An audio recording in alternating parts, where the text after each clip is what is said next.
The Passion of our Lord Jesus Christ according to St. Matthew. One of the 12, who is called Judas Iscariot, went to the chief priests and said, "What will you give me if I betray Jesus to you?" They paid him 30 pieces of silver, and from that moment he began to look for an opportunity to betray him. When it was evening, Jesus took his place with the 12 for the Passover meal. And while they were eating, he said, "Truly I tell you, one of you will betray me." And they became greatly distressed and began to say to him one after another, "Surely not I, Lord." He answered, "One who has dipped his hand into the bowl with me will betray me. The Son of Man goes as it is written of him. But woe to that one by whom the Son of Man is betrayed. It would have been better for that one not to have been born." Judas, who betrayed him, said, "Surely not I, Rabbi." He replied. "You have said so." While they were eating, Jesus took a loaf of bread, and after blessing it, he broke it, gave it to the disciples, and said, "Take, eat, this is my body." Then he took a cup, and after giving thanks, he gave it to them, saying, "Drink from it, all of you, for this is my blood of the covenant, which is poured out for the many for the forgiveness of sins. I tell you, I will never drink again of this fruit of the vine until that day when I drink it new with you in my Father's kingdom." When they had sung the hymn, they went out to the Mount of Olives. Then Jesus said to them, "You will all become deserters because of me this night. For it is written, I will strike the shepherd, and the sheep of the flock will be scattered. But after I am raised up, I will go ahead of you to Galilee." Peter said to him, Though all become deserters because of you, I will never desert you. Jesus said to him, "Truly, I tell you, this very night, before the cock crows, you will deny me 3 times. Peter said to him, Even though I must die with you, I will not deny you. And so said all the disciples. Then Jesus went with them to a place called Gethsemane, and he said to his disciples, Sit here while I go over there and pray." Then he took with him Peter and the 2 sons of Zebedee, who began to be grieved and agitated. And he said to them, "I am deeply grieved, even to death. Remain here and stay awake with me." And going a little farther, he threw himself on the ground and prayed, "My Father, if it is possible, let this cup pass from me. Yet not what I want, but what you want." Then he came to the disciples and found them sleeping. And he said to Peter, "So you cannot stay awake with me 1 hour? Stay awake and pray that you may not come into the time of trial. The spirit indeed is willing, but the flesh is weak." While he was still speaking, Judas, one of the 12, arrived. With him was a large crowd with swords and clubs from the chief priests and the elders of the people. Now the betrayer had given them a sign, saying, "The one I will kiss is the man. Arrest him." At once he came up to Jesus and said, "Greetings, Rabbi," and kissed him. Jesus said to him, "Friend, do what you are here to do." And they came and laid hands on Jesus and arrested him. Suddenly, one of those with Jesus put his hand on his sword, drew it, and struck the slave of the high priest, cutting off his ear. Then Jesus said to him, "Put your sword back into its place, for all who take the sword will perish by the sword. Do you think that I cannot appeal to my Father, and he will at once send me more than 12 legions of angels? But how then would the scriptures be fulfilled, which say it must happen in this way? Then all the disciples deserted him and fled.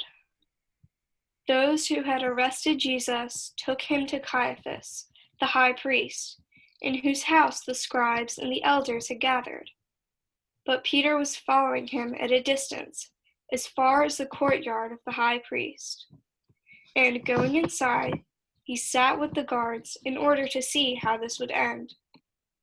Now the chief priests and the whole council were looking for false testimony against Jesus, so that they might put him to death. But they found none, though many false witnesses came forward. At last, 2 came forward and said,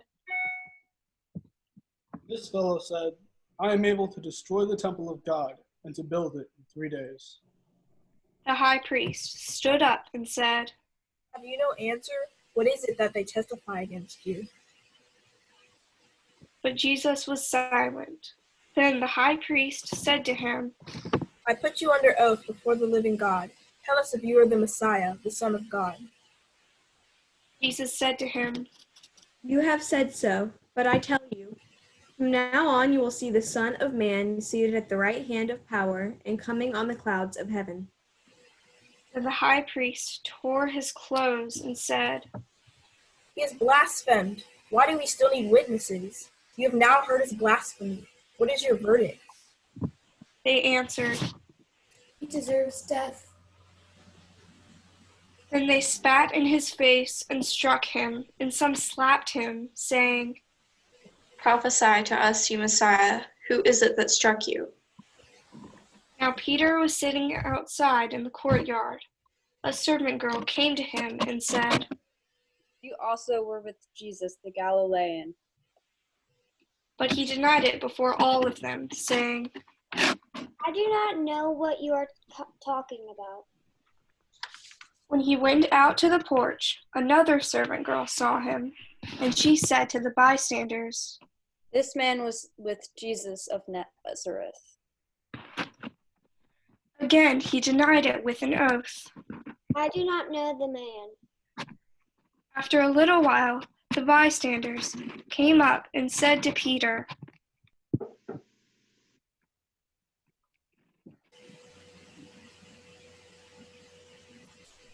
Certainly, you are also one of them, for your accent betrays you. Then he began to curse, and he swore an oath. I do not know the man. At that moment the cock crowed. Then Peter remembered what Jesus had said. Before the cock crows, you will deny me 3 times. And he went out and wept bitterly. Morning came, and Jesus was bound and led away to Pilate the governor. When Judas, his betrayer, saw that Jesus was condemned, he repented, saying, I have sinned by betraying innocent blood.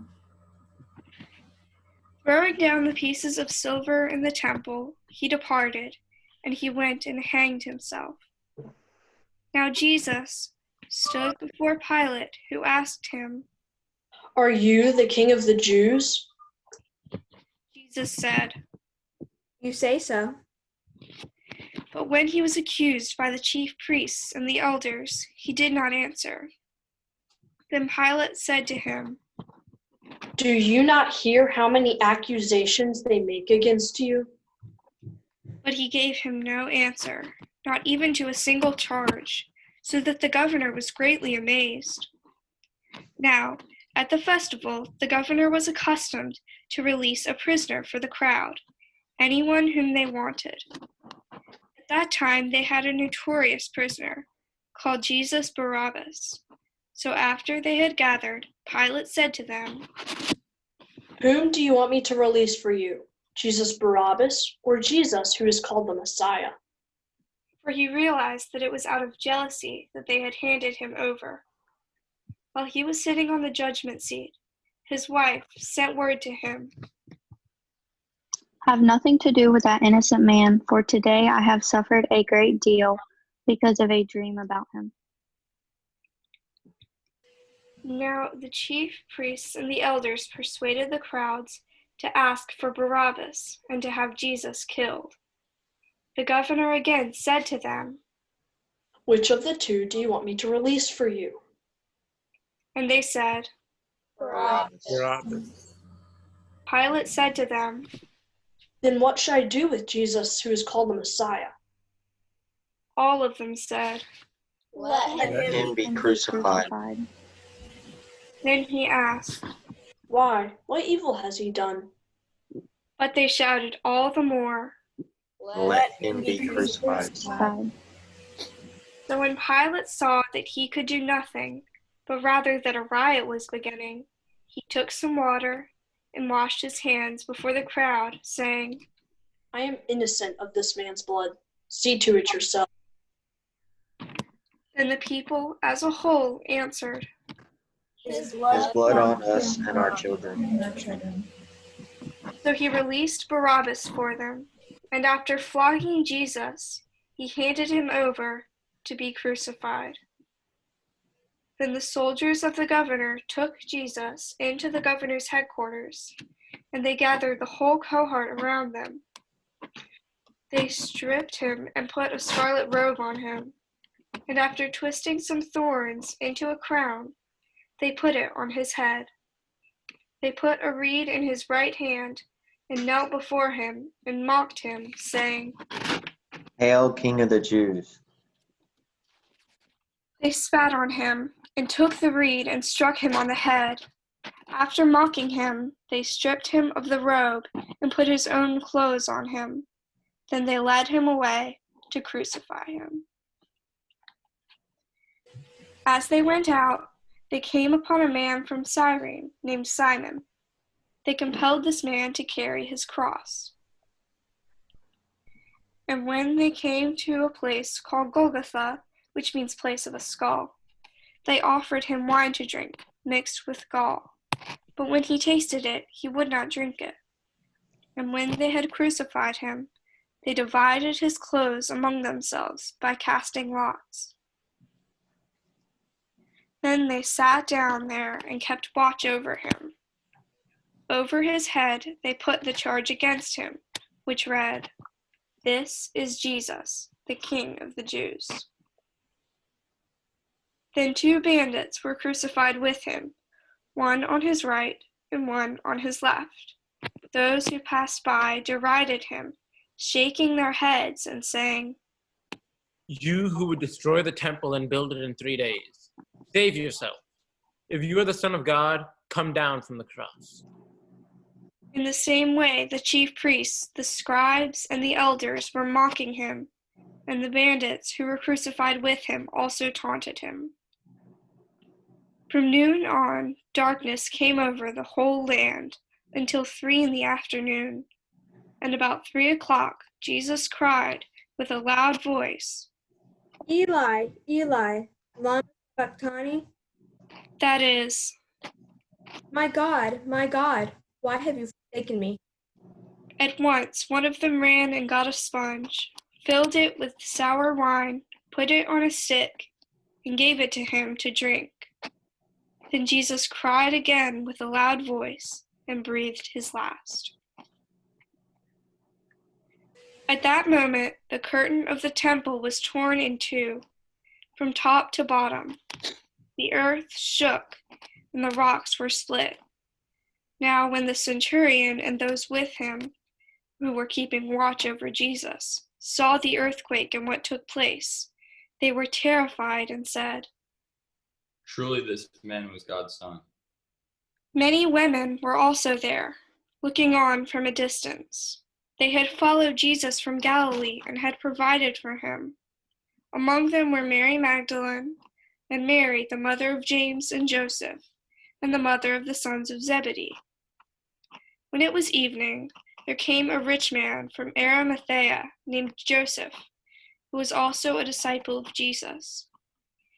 He went to Pilate and asked for the body of Jesus. Then Pilate ordered it to be given to him. So Joseph took the body and wrapped it in a clean linen cloth and laid it in his own new tomb, which he had hewn in the rock. Then he rolled a great stone to the door of the tomb and went away. Mary Magdalene and the other Mary were there, sitting opposite the tomb.